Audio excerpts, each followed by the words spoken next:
Olá, região! É com grande prazer que mais uma vez estamos aqui para falar e comentar de coisas boas. E hoje eu estou sendo recebido aqui em sua clínica pela doutora Lúcia. A senhora poderia falar sobre a sua formação profissional e sua atuação como médica em Tangará da Serra? Olá, Osmir, muito obrigado pelo convite. Sim, eu sou formada pela Universidade Federal do Paraná no ano de 1980.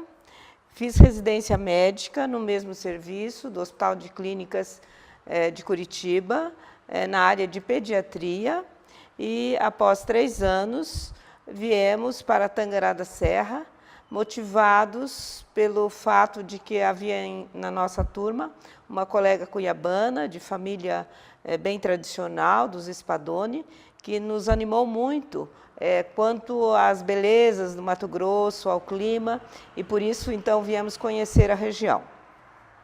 Eu e meu marido, Dr. Paulo Schedler, oftalmologista, viemos em novembro de 1983, e em 1984, no início do ano, já estávamos instalados e trabalhando aqui. Posteriormente, me instalei no Hospital das Clínicas, aqui em Tangará da Serra, como médica pediatra, a primeira médica mulher, então, da região e do interior aqui, do Mato Grosso, primeira pediatra mulher, segunda pediatra de gênero, o Dr. José Carlos já estava aqui, amigo de turma, e começamos os nossos trabalhos tentando fazer da pediatria ser conhecida aqui em Tangará da Serra como especialidade. No início, muito difícil, os pais ainda levavam, naquela época, as crianças todas, e qualquer problema maior se deslocavam principalmente para Guiratinga. Então, nosso trabalho foi bastante árduo em mostrarmos que o atendimento das crianças não era só a divisão de doses de medicamentos, mas havia toda uma ciência dedicada à criança. E nós conseguimos fazer um bom trabalho e, aos poucos, nós conseguimos que as crianças de Tangará e da região continuassem aqui para ser tratadas. Que maravilha, né? Naquela época era difícil mesmo, né? Eu sei um pouquinho da história de vocês. Doutora Lúcia, o que levou a senhora, como pediatra, a buscar formação em ultrassonografia? Para poder dar uma continuidade, né, à visão antenatal da criança, quer dizer, pré-nascimento, e poder, então, trabalhar melhor com a sua saúde, preventivamente, e também nas patologias que surgissem durante a gestação. Como aqui em Tangará não havia esse serviço, havia apenas um serviço em Cuiabá, eu me interessei. O Hospital das Clínicas, então, comprou o primeiro aparelho de ultrassonografia da cidade, da região, e eu comecei a ser autodidata, porque na época eu estava grávida da minha primeira filha. E estudei durante um ano, até que ela nasceu, e daí fui, então, para Curitiba. Não havia cursos prontos de ultrassonografia na época. Eu fui a primeira ultrassonografista da região e tive a oportunidade de fazer, inclusive, ultrassonografia dos meus próprios filhos, e fizemos, assim, várias ultrassonografias. Hoje, essa geração de 30 anos, praticamente eu vi todos no início no útero, então tenho muita satisfação com isso. E daí, então, foi meu interesse pela ultrassonografia, o fato de eu gostar tanto de pediatria e querer melhorar a qualidade de vida das crianças recém-nascidas. Qual é a causa que a levou a deixar de atender pediatria? Então, Osmir, a minha opção por pediatria, ela foi desde os primórdios que eu decidi de fazer medicina, né, como profissão. Então, desde criança, eu já tinha decidido que iria fazer medicina, e por gostar tanto também de crianças, eu havia optado por pediatria. Como fui uma aluna, assim, modéstia à parte, muito estudiosa, todos os professores da época queriam que eu fizesse, né, as suas especialidades. Mas eu optei por pediatria por um amor muito pessoal e intenso por crianças. E foi, assim, de uma forma muito difícil para mim, chegar numa determinada época da vida que eu tive que deixar de atender crianças. Por quê? Por uma questão de saúde pessoal. Eu sou uma paciente com doença autoimune desde os 9 anos de idade. E isto me levou a ter baixa imunidade. E há cerca de 20 anos atrás, eu fiz um quadro de doença autoimune muito grave, de uma pancreatite imunológica, e isso me debilitou muito. Eu fiquei muito tempo numa UTI em São Paulo, na Beneficência Portuguesa. O diagnóstico foi bastante difícil. E eu, na época, então, sem conhecer as terapias de hoje, eu teria que usar imunossupressor, corticoide, que eu usei bastante tempo, e isso me debilitava muito. E os colegas que, então, me conduziam, me colocaram em xeque. Disse: Lúcia, se você continuar indo para os hospitais, entrar em contato com toda, né, a parte infecciosa que pode existir, crianças com muita viroses, a tua saúde não vai muito adiante.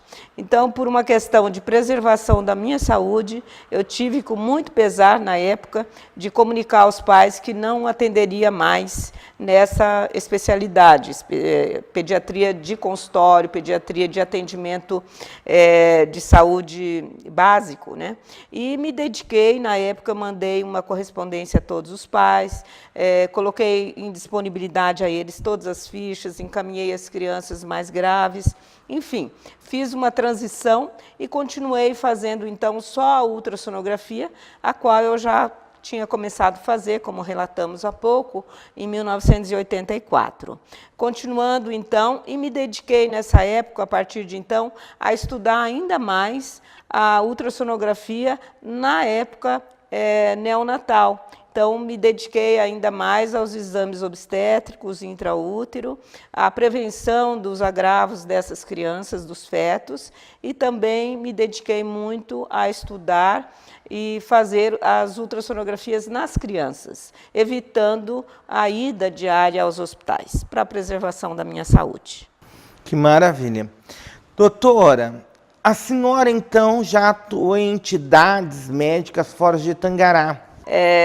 Aconteceu que, por ser uma das médicas mais velhas, vamos dizer assim, pioneiras na introdução da ultrassonografia aqui no estado, eu fui convidada pela fundadora da Sociedade Brasileira de Ultrassonografia, a doutora Lucy Kerr, que é uma autoridade brasileira e mundial na área, que eu tenho o prazer, que é minha amiga pessoal hoje, a ser representante no estado da ultrassonografia, a começar, então, uma sementinha de ultrassonografia aqui no estado do Mato Grosso.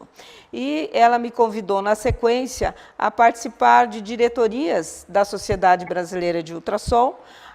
Eu participei em 2 delas como diretora secretária executiva na diretoria geral, e participei numa como diretora de defesa profissional a nível de Brasil.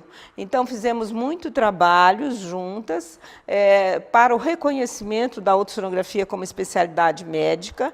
Enfrentamos muitos preconceitos também contra a ultrassonografia.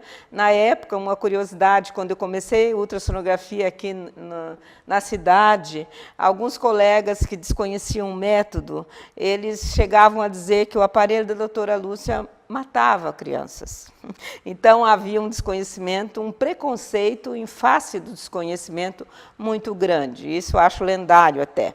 Mas eu fui participando de várias, da entidade, então, Sociedade Brasileira, fui militando pela causa ultrassonografia no Brasil, fizemos um trabalho bom, conseguimos com que o Conselho Federal de Medicina reconhecesse a ultrassonografia como método diagnóstico aliado à radiologia. Hoje nós temos título de especialista na área, e também participei da fundação e na diretoria, como secretária executiva, outra vez, da Federação Latino-Americana de Ultrassom, FISUSAL, da qual fiz parte em várias gestões, e conseguimos também fazer as normativas, enfim, trabalhamos muito pela ultrassonografia no Brasil. Que maravilha, né? E é uma mulher daqui de Tangará, tem tudo esse currículo aí a nível nacional, né? respeitada a nível nacional. A senhora, há cerca de 1 ano, a senhora ampliou novamente o seu campo de atuação. O que levou a isto?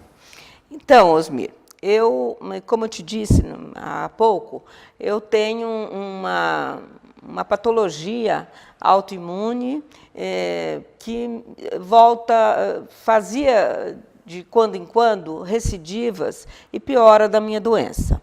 E eu transmiti, infelizmente, para a única filha que eu tenho, mulher, uma doença autoimune, que é a esclerose múltipla.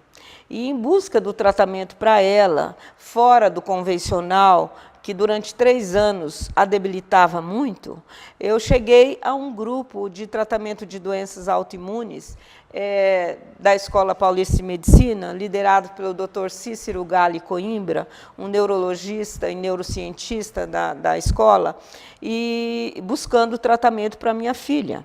E ao realizar a primeira consulta dela há cerca de 5 anos, eu também, como doente autoimune, comecei a fazer o tratamento dentro dessa nova linha de atendimento, que é o protocolo Coimbra ou protocolo de vitamina D.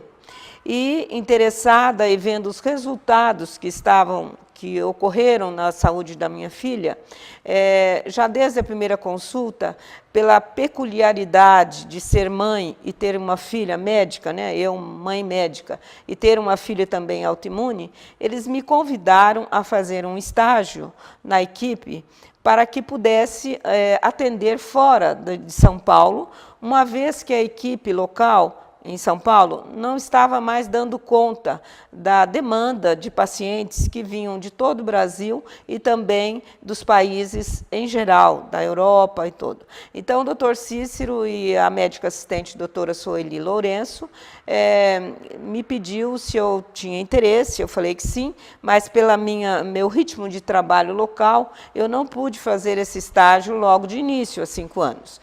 E fui me estruturando profissionalmente para que isso acontecesse em algum momento de minha vida, até como gratidão aos resultados obtidos na saúde de minha filha, que hoje, uma paciente de esclerose múltipla, que tinha inúmeras lesões à ressonância de desmielinização, hoje nós temos praticamente nenhuma. Ela vive uma vida saudável, é uma profissional bastante atuante na área de psicologia e psicanálise na capital do Paraná, de onde eu vim, e nós temos, então, graças a Deus, um controle absoluto da doença dela e da minha, que também passei a ser usuária e praticante desse protocolo. Então, a minha área de atuação hoje, voltei, depois de muitos anos, a atender clínica médica. E hoje eu atendo não só crianças, em qualquer faixa etária, mas até a idade de geriatria, porque o protocolo ele atende pessoas em geral. E para que eu tivesse um atendimento melhor ainda dentro do protocolo, eu me interessei em fazer uma pós-graduação em nutrologia, que eu estou terminando agora. Busquei também outras áreas diagnósticas, me apaixonei pela termografia médica, que ajuda muito no diagnóstico de dor e das doenças autoimunes em geral, das doenças em geral. Então, fui estudar essa outra área de diagnóstico, também pouco conhecida no Brasil, mas que ajuda muito a complementação diagnóstica, a prevenção e o tratamento. E passei a usar também, por problema meu, que depois comentaremos, a ozonioterapia para a minha própria pessoa. Por isso, então, ampliei bastante a minha área de atendimento. Hoje eu atendo medicina integrativa com foco, com ênfase no protocolo de vitamina D. Que maravilha, doutora Lúcia. Olha, estou encantado com a senhora. Passar tanto conhecimento para nós, para a população em geral, e aonde alcança, né? Onde eu posso chegar, né? Eu sei que a gente chega em muitos lugares aí que eu até desconheço, dentro do estado e fora do estado também. Doutora Lúcia, nós vamos para um pequeno intervalo e já voltamos já já.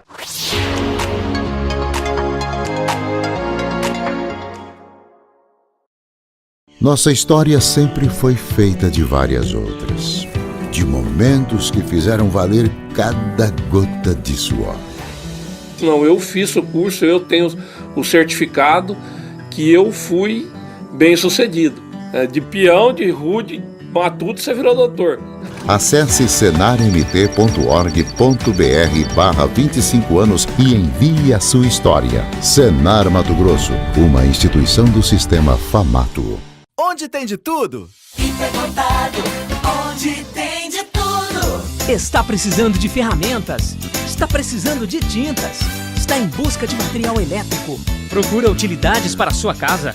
Ou será que você está precisando de tubos e conexões? Seja o que for, vem pro Hipercotardo, porque aqui você já sabe. Vem que tem de tudo! Em Tangará da Serra, Avenida Brasil, Centro. Hipercotado, onde tem de tudo.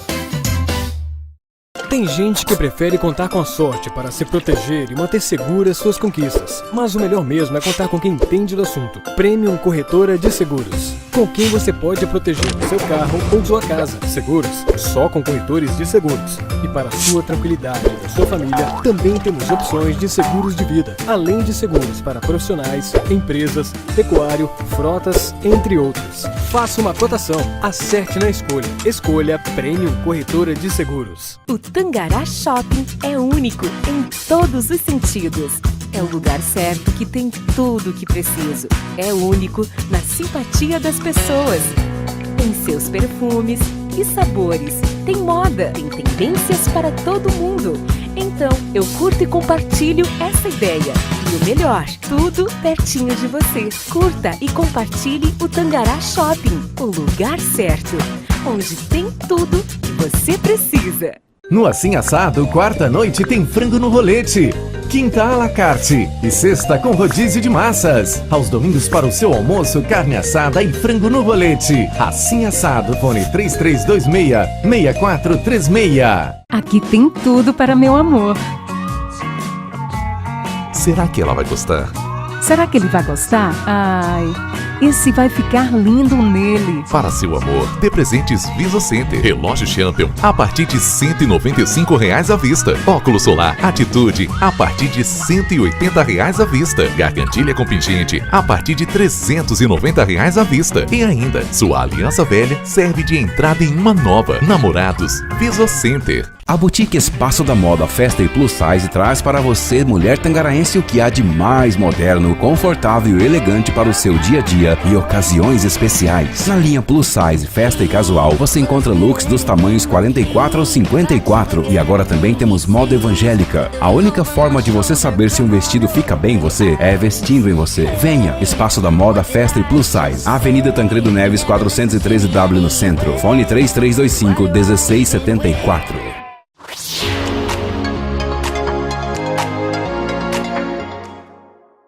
Estamos de volta aqui com a doutora Lúcia, ela que nos fala sobre a tua vida, a tua carreira profissional, que é um currículo muito cheio, uma mulher que estuda muito e que está nos transmitindo muito conhecimento. Doutora Lúcia, a senhora já atuou na saúde pública em Tangará da Serra? Sim, Osmir. Eu fui secretária de saúde quando o prefeito era o senhor Saturnino Masson, na sua primeira gestão. E durante 2 anos e meio eu aceitei o convite, tentamos fazer uma gestão em saúde puramente técnica, apolítica.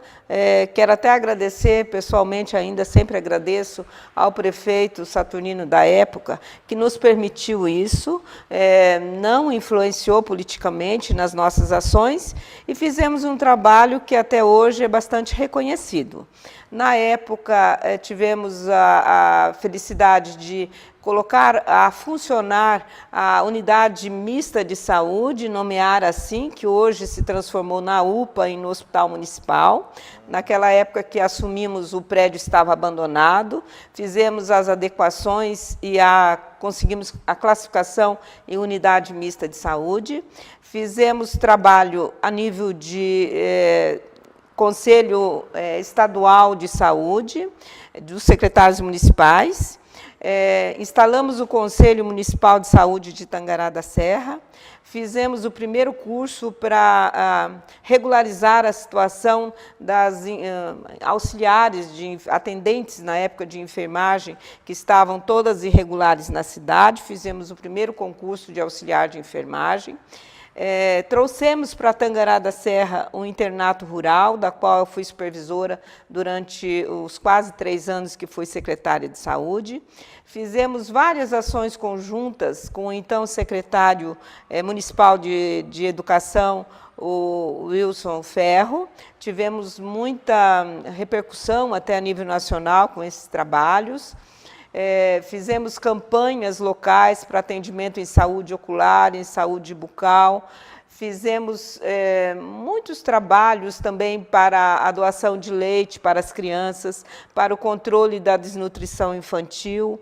É uma época da qual eu guardo recordações muito boas. Atuar em saúde pública com seriedade, eu acho que é uma das coisas que dá mais satisfação ao médico que realmente gosta de medicina, porque você tem condições financeiras de fazer e pode fazer se você quer. Então, eu tenho muita gratidão a Deus pelo tempo que eu pude passar como secretária, pelas ações que eu pude desenvolver. Que maravilha, doutora Lúcia, que maravilha. Doutora Lúcia, poderia nos falar um pouco do atendimento do protocolo da vitamina D, então? Então, Osmir, esse protocolo de vitamina D, também conhecido como protocolo Coimbra, ele foi desenvolvido por um médico, como disse, da Escola Paulista de Medicina, um neurologista, neurocientista, Dr. Cícero Gali Coimbra, que é um gaúcho, que fez especialização nos Estados Unidos na área de neuropediatria e que posteriormente foi fazer doutorado, ele é mestre, foi fazer doutorado e pós-doutorado na Suécia. Em seus trabalhos de laboratório, ele notou os efeitos da vitamina D e ele começou a aplicar clinicamente, no início, para doenças autoimunes da pele, principalmente psoríase. Isso na década de 90. Retornando ao Brasil, ele começou um trabalho no ambulatório da Escola Paulista para atendimento, ampliou daí para outras áreas de doenças autoimunes, mas dentro da neurologia, e começou a atender pacientes na área de esclerose múltipla. E foi obtendo muitos resultados e foi escrevendo o seu protocolo, as normas, as doses e ampliando. E hoje nós temos dentro do protocolo, atendidos no mundo inteiro, quase ou até mais de 8.000 pacientes de doenças autoimunes.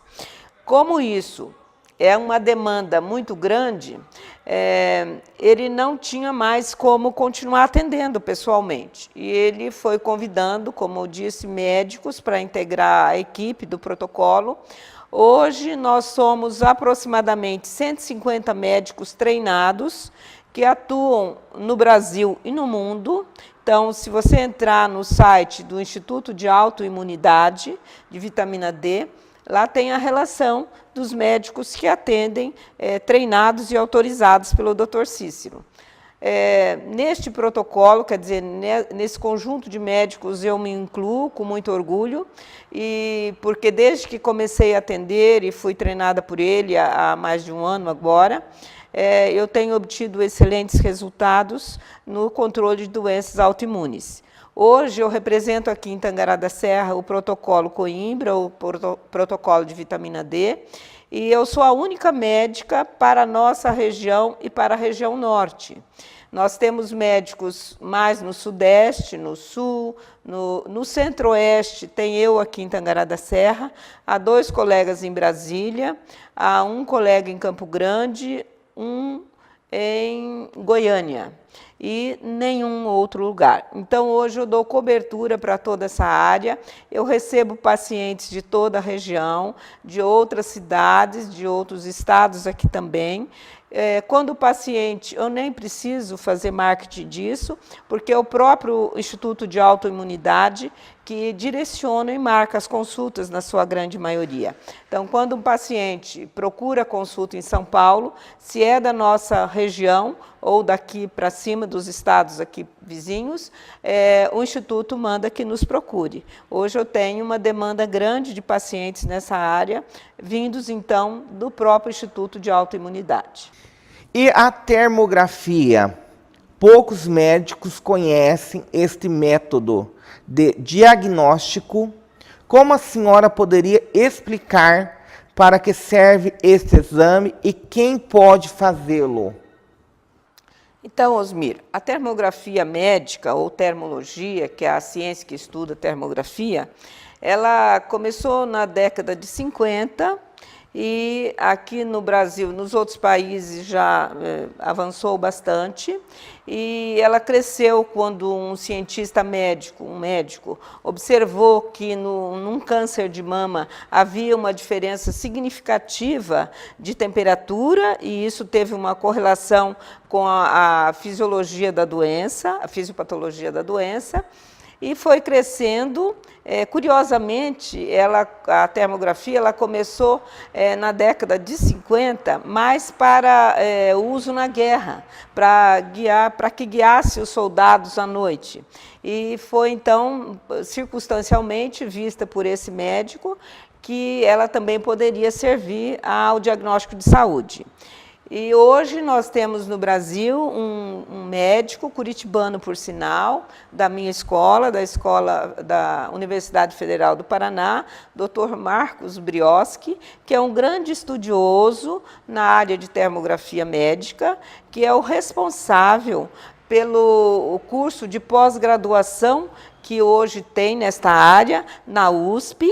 Então, para quem não conhece, que acha que a termografia, como eu já às vezes escuto, que é charlatanismo também, ou que é um método pouco conhecido, hoje nós já temos no Brasil, dentro da maior escola de medicina, que é a USP, né, curso de pós-graduação, liderado por esse doutor, que eu tenho o prazer de conhecer pessoalmente, que me introduziu também na área, que é muito amigo daquela doutora que eu já citei na ultrassonografia, doutora Lucy Kerr, que é minha amiga pessoal. Os dois fazem um módulo também de termografia na área de doenças da mama, para a qual fui convidado, para este método, para essa pós-graduação, fui convidado por ela e por ele. E como eu estava já fazendo outra pós-graduação nesse momento, que é nutrologia, eu ainda não comecei a fazer, mas fiz todos os cursos preparatórios e estou fazendo à distância esse curso de termografia. E tenho, já na área de termografia, amizade e relacionamento profissional com as maiores autoridades, que, graças a Deus, são também meus amigos. Hoje eu tenho grande amizade com o Dr. Alexandre Aldred, que é um profissional reconhecido nacionalmente. Tenho grande amizade com o Dr. Gilberto, que é um professor de Manaus, que, inclusive, nesse momento, ele está num congresso internacional de termografia em Londres, apresentando um trabalho que até colaboramos um pouco sobre refluxo e doenças gástricas, termografia em refluxo e doenças gástricas na criança. Tá? Que tivemos oportunidade de trocar alguma experiência nossa de ultrassonografia com a termografia dele, ele está apresentando esse trabalho lá. E o doutor Alexandre Aldred, que é essa outra autoridade em termografia, é um médico que assina comigo os laudos aqui de Tangará de termografia que eu faço aqui na minha clínica. Me interessei muito por essa área, porque é uma área, então, de diagnóstico também, complementar à ultrassonografia, que eu já pratico há tantos anos, e que pode trazer muitos dados em dor, em lesões, prevenção de lesão, tratamento de lesões musculoesqueléticas, em prevenção, por exemplo, e antecipação de risco de câncer de mama, em dores crônicas, especialmente dando muita sinais clínicos dirigidos à fibromialgia, que é uma doença reumatológica de muito difícil diagnóstico, cujos exames de sangue são todos negativos, vivos, né? E que esse Dr. Marcos Brioski, que é o pioneiro aqui no Brasil de termografia, descreveu no seu trabalho de doutorado na Inglaterra o sinal típico da termografia, que chama-se sinal do manto, que é como se a pessoa que tivesse dor da fibromialgia tivesse um chale nas costas. Então, aparece esse sinal. O que é a termografia? Então, ela vê, através do escaneamento infravermelho de uma máquina, que é uma máquina especial médica de infravermelho, ela recolhe a radiação infravermelha que o corpo emite pelo seu calor. O corpo humano é um ótimo agente radiante, e nós vemos pela análise do sistema nervoso autônomo, das diferenças de temperatura e das alterações nervosas, a fisiologia e as alterações de diferenças de temperatura acima de 0,3 graus entre uma área e outra do corpo, que podem representar patologias, e que daí, com correlações com dados clínicos e de outros exames, então nos oferece uma grande gama e um resultado excelente. Estou fazendo aqui em Tangará da Serra desde o início do ano, supervisionado então por esse colega de São Paulo, que também é o mesmo que emite laudos para a USP, para o Instituto da Criança, para vários hospitais grandes como o Sírio Einstein. Ele se tornou um amigo pessoal meu e lauda comigo, dando a responsabilidade desses laudos. Então, quem pode fazer termografia? Qualquer pessoa, porque como não é um método que oferece radiação, ele nem toca na pessoa, é como se ela estivesse fazendo uma sessão de fotos que depois vão ser interpretadas de forma médica, né, de fotos para o escaneamento infravermelho. Nós fazemos aqui na clínica e temos um sistema nas nuvens de interpretação de dados de discussão, e que depois nós elaboramos esse laudo. Então, toda pessoa, criança, idoso, gestante, pode fazer esse exame.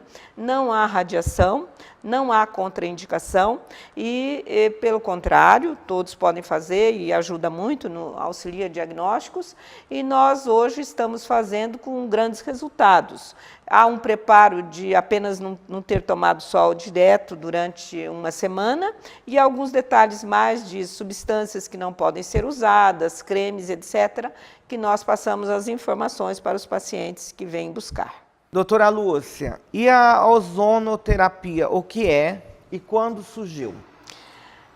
Então, Osmir, a ozonoterapia, também chamada de oxigênio-ozonoterapia, é uma terapia médica, é um tratamento médico que surgiu há muitos anos. As pessoas pensam, e muitos colegas médicos pensam, que é uma coisa muito atual. Desde 1840, há estudos dentro da ozonoterapia, e na Segunda Guerra Mundial, pela necessidade de tratamento, pela escassez de medicamentos, médicos, soldados da Alemanha e da Inglaterra começaram a usar o ozônio dentro do tratamento de feridas dos soldados, com excelentes resultados. Então, a partir de então, houve uma época em que a ozonioterapia, pela dificuldade de conseguir materiais resistentes ao ozônio, não pôde ser executada, porque seringas e sondas que não sejam de material resistente não pode ser usado. Depois, ela teve sua nova ampliação de uso, e com a Revolução Industrial, nos países que tinham interesse na industrialização, principalmente nos Estados Unidos, nos países de língua inglesa, vamos dizer assim, ela teve de novo um abafamento, porque havia maior interesse em vender medicação do que fazer ozônio. No Brasil, ela entrou através de um médico alemão, que até hoje é Dr. Hans Konrad, que atende ainda até hoje na sua clínica em São Paulo. Ele trouxe as técnicas da Alemanha, porque a ozonioterapia, ela começou, portanto, com maior aplicação na Alemanha, que é um país muito sério na área de saúde. E o Dr. Konrad, sendo um alemão, ele trouxe para o Brasil em 1975. Na década de 90, um outro médico, esse italiano, Dr. Filipe, instalado no Balneário Camboriú, em Florianópolis, então em Santa Catarina, Brasil. Ele começou a desenvolver vários trabalhos em ozonioterapia, dando cursos, propagando de forma mais didática o uso da ozônio. Com isso, ele ficou mais conhecido aqui no Brasil. E hoje o Dr. Filipe tem a sua filha, que é uma bioquímica, ele faleceu prematuramente, tem a sua filha que tem a maior fábrica de geradores de ozônio aqui no Brasil, que é considerado um dos aparelhos melhores do mundo, tá? Então, essa é a história da ozonoterapia no Brasil. A Associação Brasileira de Ozonoterapia, ela existe já há 12 anos e ela luta pela prática ética, regular e reconhecida da ozonioterapia aqui em nosso país. Como a senhora conheceu e por que aderiu à ozonoterapia? Osmir, eu sou uma médica ortodoxa, né? Eu vim da medicina tradicional, porque eu já sou formada há muitos anos, 38 anos, até comemoramos aqui no Mato Grosso com os nossos amigos de turma que vieram aqui para comemorar no nosso estado os nossos 38 anos de formados. Então, eu sou da velha guarda da medicina. Poderia ter a cabeça fechada para terapias novas, mas, como eu disse, pela minha própria doença autoimune, eu fui buscar novos conhecimentos e terapias menos agressivas para a minha saúde e das pessoas, dos meus pacientes, dos meus familiares, que também são, há vários deles autoimunes. E eu lendo, estudando e escutando sobre ozonoterapia, e há 2 anos atrás eu sofri um acidente doméstico com fratura múltipla de membro inferior, e como doente autoimune, eu tive muita dificuldade em conseguir manter uma placa que foi colocada por um ortopedista amigo no meu maléolo externo, quer dizer, na minha região do tornozelo, na face lateral. E eu tive infecções de repetição durante mais de 6 meses, uso de antibióticos múltiplos e diários, com risco de osteomielite, que é uma infecção grave óssea, não podendo mexer na placa pela infecção constante. E, por insistência, mais uma vez, dessa amiga minha, médica de São Paulo, doutora Lucy Kerr, que permeia a minha vida profissional há muitos anos, para que eu fosse para São Paulo iniciar um tratamento de ozonoterapia para sair desse uso contínuo e com medo que isso pudesse se transformar numa infecção generalizada, eu aceitei o desafio de me submeter a um tratamento que eu também tinha uma certa desconfiança.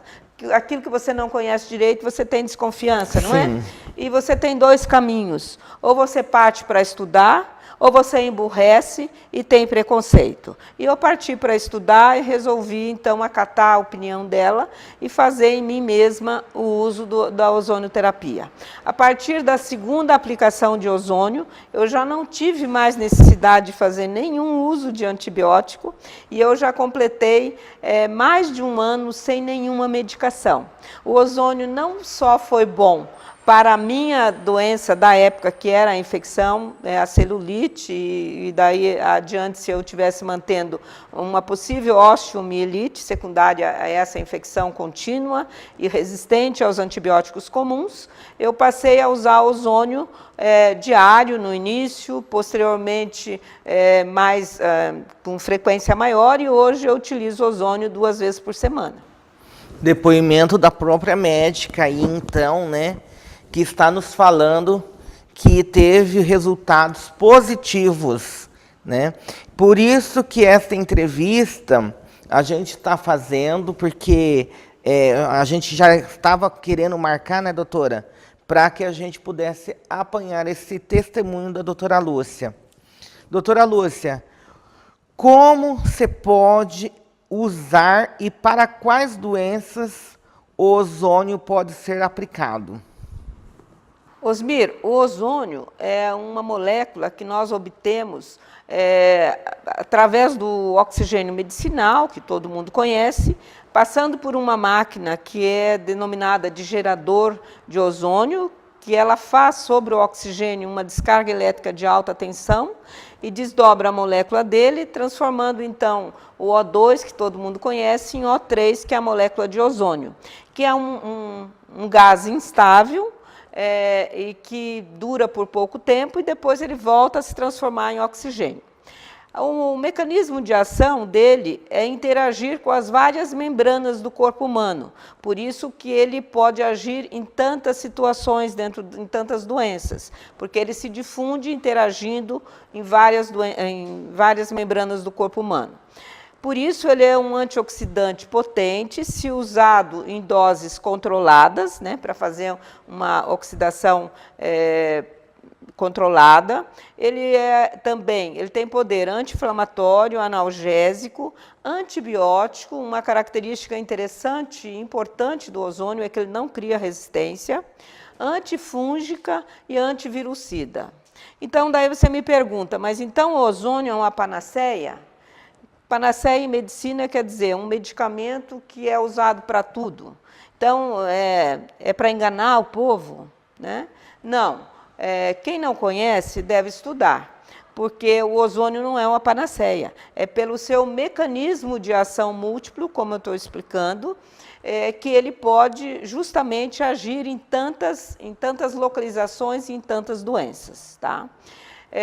Todas as pessoas poderiam usar ozônio, mas o impedimento do uso do ozônio se restringe àquelas pessoas que têm uma enzima chamada glicose, 6-fosfato-desidrogenase baixa, que não teriam capacidade de fazer o uso desse ozônio. Então, é necessário, é mandatório que as pessoas que vão se submeter a um tratamento sério de ozônio façam a dosagem dessa enzima. E todas as pessoas poderiam usar e nós usamos. Em casos, então, de infecções crônicas, em micoses resistentes, no controle de dor, como anti-inflamatório, nas lesões musculoesqueléticas, em patologias neurológicas, comprovadamente em hérnias de disco é muito usado. Tem um trabalho muito bonito de um neurologista brasileiro pediátrico em autismo, mostrando a melhora das crianças autistas e a melhora da qualidade de vida, inclusive em crianças com síndrome de Down. Então, esse é um trabalho brasileiro. E eu estou falando de trabalhos brasileiros, mas nós fazemos a ozonoterapia no Brasil.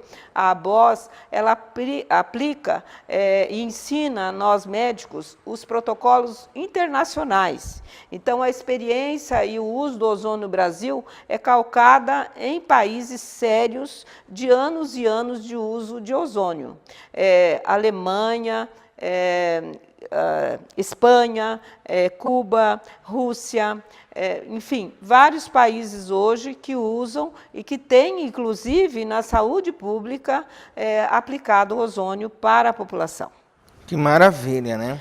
Só complementando, o ozônio pode ser usado pelas vias local, então se tem alguém com dor ou com problema, uma osteoartrite ou uma tendinite, local aplicado periarticular ou articular, essa aplicação é somente médica. Ele também é usado nas patologias da cavidade oral, então para dentes e periodontia e tratamento de infecções, de dificuldade de fechamentos, limpezas. Ele é usado, como eu já disse, em crianças autistas, daí são protocolos retais de insuflação retal, insuflação vaginal, e também é usado e tem grande aplicação nos tratamentos de feridas de membros inferiores, onde entra as feridas de estase, as feridas venosas, de circulação, então, e principalmente o pé diabético, na ferida da dificuldade de fechamento de feridas de pé diabético, que é usada em aplicações locais, numa bolsa plástica chamada bag, é uma bag terapia. Também o ozônio pode ser usado na água ozonizada, que temos um aparelho para fazer, né? Os aparelhos têm esse dispositivo, e que também pode ser dado em tratamento de gastrites crônicas, em tratamentos de rinites e etc. Então, há várias vias. O ozônio não pode ser aplicado diretamente na veia, Tá? Há protocolos de autoêmato maior, em que ele é misturado ao sangue, daí devolvido à veia. E autoêmato menor, ele é tirado, então homogeneizado uma mistura de ozônio e de sangue e aplicado intramuscular. Ozônio direto na veia não pode ser feito. O ozônio é tóxico também se inalado diretamente. Há aparelhos de inalação, mas daí que passam por um sistema de óleo para ser ozonizado, para depois ser aplicado. Não pode ser colocado ozônio direto nas vias respiratórias. A ozonioterapia não é aceita por muitos médicos. Por que então, doutora? Então, Osmir, como eu disse, tudo aquilo que eu não conheço, eu posso ter ou vontade de conhecer e estudar, né? Como eu digo, ir atrás, correr atrás do prejuízo, ou eu posso ignorar e achar que tudo aquilo que eu não conheço não é certo. Os livros de medicina e as escolas de medicina, eles se restringem ao tradicional, porque para escrever um livro há anos, e os livros para chegar a nós têm uma edição no mínimo de 2 a 3 anos. Você nunca tem um livro atualizadíssimo. Então, tudo isso, você veja, o ozônio não é uma técnica que foi inventada no Brasil, ela vem desde a Primeira Guerra Mundial, como eu já falei, ela é reconhecida em países sérios de medicina, usada com milhares de trabalhos feitos na área. Só na biblioteca do governo americano, que é a PubMed, há mais de 3.000 trabalhos citando estudos duplos cegos, estudos randomizados, quer dizer, provas de que o ozônio é efetivo nas mais diversas patologias. Aqui no Brasil já há estudos duplos cegos, inclusive da Escola Paulista de Medicina, tá? Mostrando a efetividade em doenças osteoarticulares. Há outros trabalhos, há um pessoal que milita pelo ozônio da Associação Brasileira de Ozonoterapia, liderados até há pouco tempo pela doutora Maria Emília Gadelha, que é uma autoridade nacional e internacional em ozonoterapia. Ela tem muito trabalho, assim, muita prática na área, e outros colegas também, e há colegas que, pelo desconhecimento, eles então preferem colocar o ozônio num lugar de desconfiança. Então, eu faço até agora um convite aos colegas que têm dificuldade de aceitar, e mesmo a população, que leiam, que estudem, que vejam a experiência dos outros países, para depois poder, de fato, emitir uma opinião embasada em conhecimento. Mas a ozonioterapia é segura? Ela não põe em risco a vida ou não tem complicação? Então, Osmir, a ozonoterapia ela já foi testada no mundo inteiro. Ela se constitui, segundo a literatura, numa das práticas médicas de terapia mais seguras do mundo. Há um estudo randomizado em 3 grandes centros de saúde, da Alemanha, mostrando é infinitamente baixa a complicação. O número de mortes por ozônio é mínimo dentro desse trabalho, tá? Então, você veja hoje, todo o tratamento, ele tem risco. Até uma dipirona, se dado para uma pessoa alérgica, ele pode colocar a pessoa em risco. Então, se você buscar na literatura esse risco, a ozonoterapia é uma das técnicas de tratamento com menor risco até hoje anotadas. Como eu disse, é importante que a ozonoterapia seja feita nas mãos adequadas, por profissionais de saúde que tenham responsabilidade, que tenham formação para isso, conhecimento de saúde, de indicação, que essas pessoas tenham no seu corpo essa enzima que é capaz, então, de agir com o ozônio, que é a glicose 6-fosfato desidrogenase. Pessoas que não têm ela poderão, sim, se colocar em risco. Então, tem que haver um médico ou um profissional de saúde habilitado. No caso, se for aplicado por um odontólogo, ele tem que ter os conhecimentos necessários, né? Ou enfermeiro, ou fisioterapeuta. Cada um na sua área tem que ter a formação e o conhecimento, e tem que saber quando e como indicar. Mas, doutora Lúcia, o Conselho Federal de Medicina criou uma resolução neste dia 11/7/2018, colocando esta técnica de tratamento como experimental. O que a senhora acha deste posicionamento? É com muito pesar que eu vejo esse posicionamento do Conselho Federal de Medicina, porque ele está andando à margem do que acontece no mundo, onde países sérios estão já aplicando ozonoterapia, inclusive em saúde pública, como eu citei.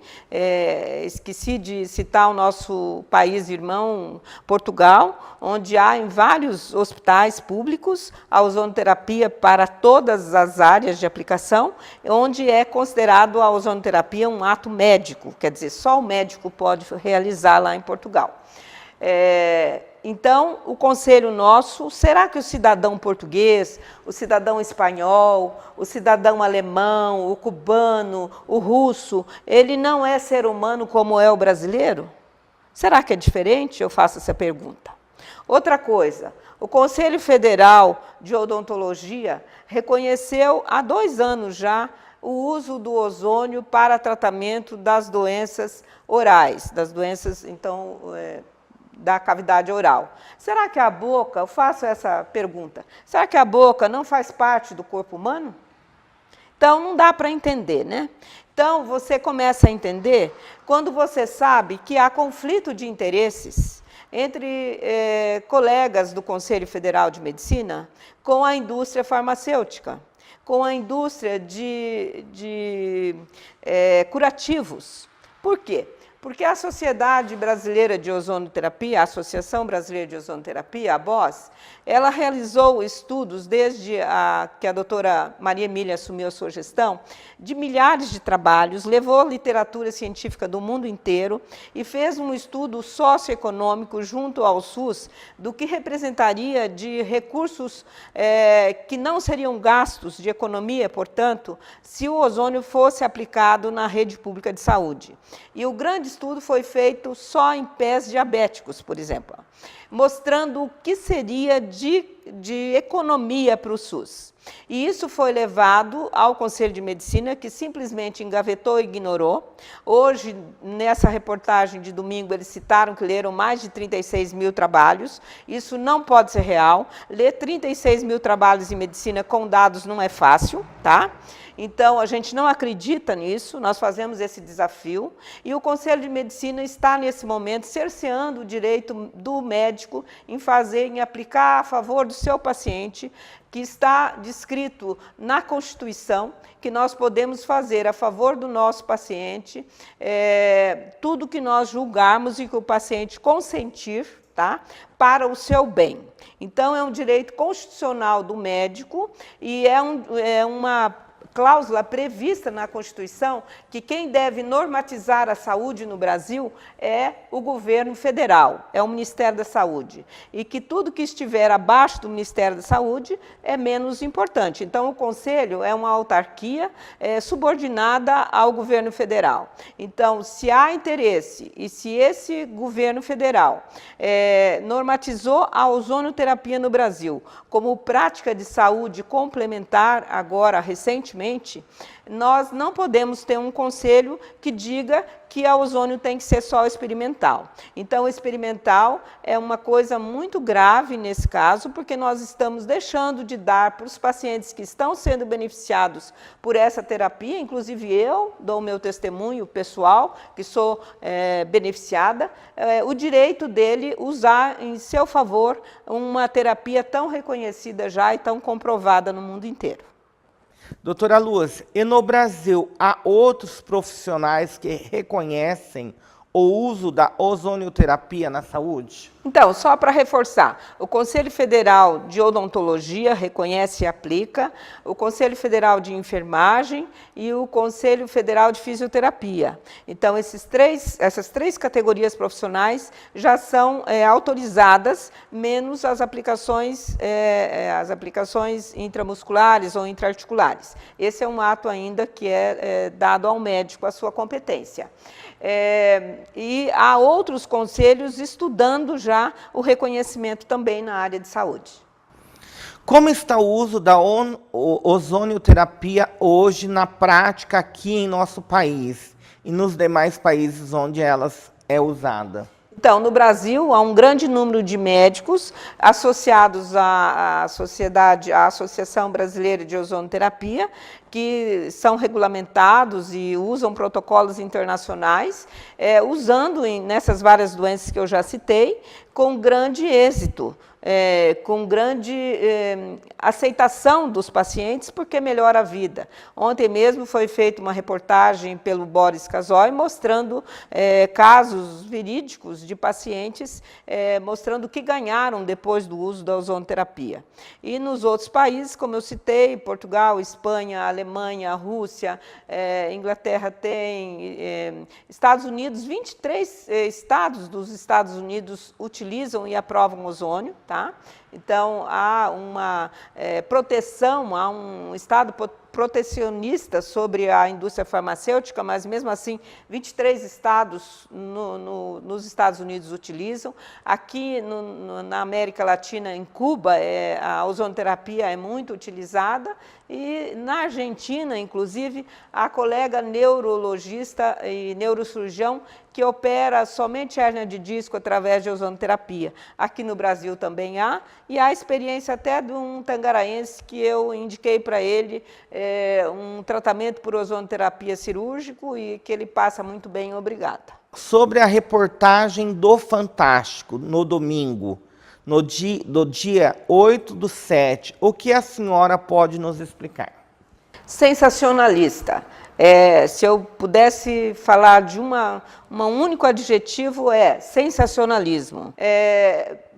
Já estão sendo tomadas providências, tanto da Associação Brasileira de Ozonoterapia, quanto de um grupo de médicos liderados pela doutora Maria Emília Gadelha e reunidos sobre o slogan, criamos no Face um movimento que vai se tornar um OCIP, de Movimento dos Ozonizados do Brasil, que vai reunir não só os médicos que aplicam, mas também os pacientes que recebem os efeitos benéficos da ozonoterapia, e nós estamos fazendo todas as ações pertinentes. Estelionatário é um termo muito forte para quem está lutando pela saúde, para diminuir a dor, para tornar a qualidade de vida dos pacientes mais digna, lutando contra preconceitos, lutando contra desconhecimentos e lutando muitas vezes até contra olhares desconfiados dos nossos colegas próprios da nossa classe que não conhecem o que é a ozonoterapia.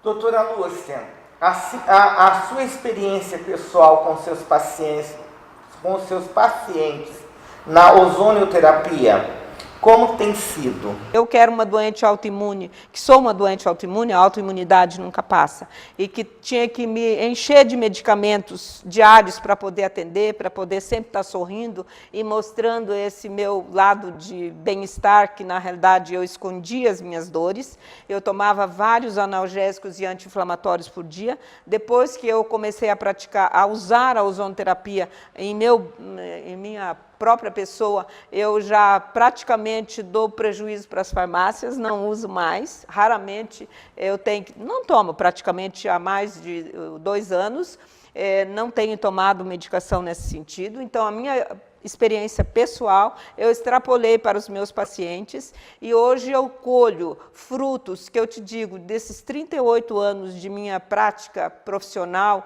depois de formada e antes de formada, é uma época que eu estou mais feliz de ver os resultados que eu tenho obtido com a vitamina D e com a ozonioterapia. Por quê? Porque eu tenho a felicidade de ver pacientes com artrite reumatoide refratária, quer dizer, de difícil controle, que chegava aqui usando 12, 13 medicações, de imunossupressores, imunobiológicos, todos os tipos de analgésico, todas as saladas de medicações manipuladas, com seus efeitos múltiplos colaterais sobre o fígado, sobre o sistema nervoso, pacientes estressados, gastrites crônicas, às vezes até com sangramentos digestivos por efeitos colaterais dessas medicações habituais, e que com o uso da ozonoterapia, tenho paciente refratária que, após 4 anos de tratamento comum, né, de reumatologia, não conseguia controle, 6 meses de cadeira de roda, sem conseguir sequer com a sua mão comer. Hoje ela entra na clínica andando. Então isso eu agradeço a Deus a oportunidade de ter conhecido o ozônio e estar aplicando o ozônio.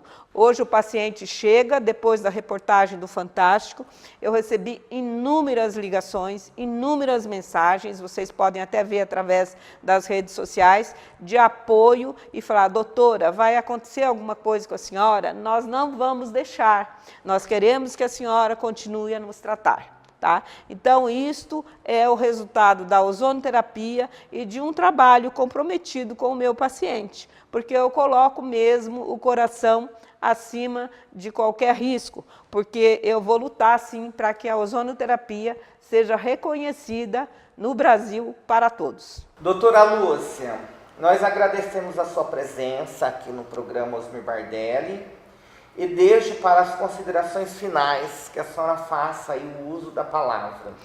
Eu que agradeço, Osmir, a oportunidade de falar um pouco da minha trajetória profissional, que já se vão 38 anos depois de formada, numa profissão que eu amo fazer, que eu amo praticar, que agradeço a Deus diariamente a oportunidade de estar nela, de a ter escolhido como minha opção de vida. Então, digo assim aos meus pacientes, aos meus amigos e aos meus colegas e a Tangará e região que ouvir, que eu vou continuar lutando por tudo aquilo que representar um avanço e vou não ter nenhum preconceito contra terapias e qualquer alternativa dentro da medicina que possa representar a qualidade de vida, porque eu, como uma doente autoimune, eu sei o que é poder ter qualidade de vida, e isso eu quero extrapolar para a vida dos meus pacientes. Muito obrigada pela oportunidade.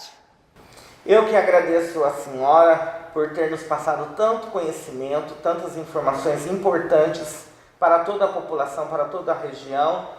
Um grande abraço a todos e até a próxima, se assim Deus nos permitir.